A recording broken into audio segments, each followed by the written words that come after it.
एक हरे भरे पेड़ पर एक तोता और एक कौवा रहते थे। तोता हमेशा खुश रहता, मीठी बोली बोलता, सबका दोस्त था। लेकिन कौवा हमेशा शिकायत करता, इतनी गर्मी है, इतना शोर है, पेड़ भी अच्छा नहीं। एक दिन तेज तूफान आया, पेड़ जोर जोर से हिलने लगा।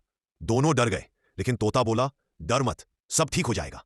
तूफान थम गया, पेड़ बच गया। कौवा गुस्से में बोला, मैं जा रहा हूं, मुझे यहां अच्छा नहीं लगता। तोता मुस्कुराया, ठीक है दोस्त, पर याद रखना, खुशी जगह से नहीं, सोच से मिलती है। कुछ दिनों बाद कौवा वापस आया, मुझे तेरी बात समझ आ गई, सच्ची खुशी तो तेरे जैसे दोस्तों के साथ ही है। तोता हंस पड़ा, देखा मुस्कुराओगे तो दुनिया भी मुस्कुराएगी। सीख, शिकायत से नहीं, मुस्कुराहट से जिंदगी बदलती है।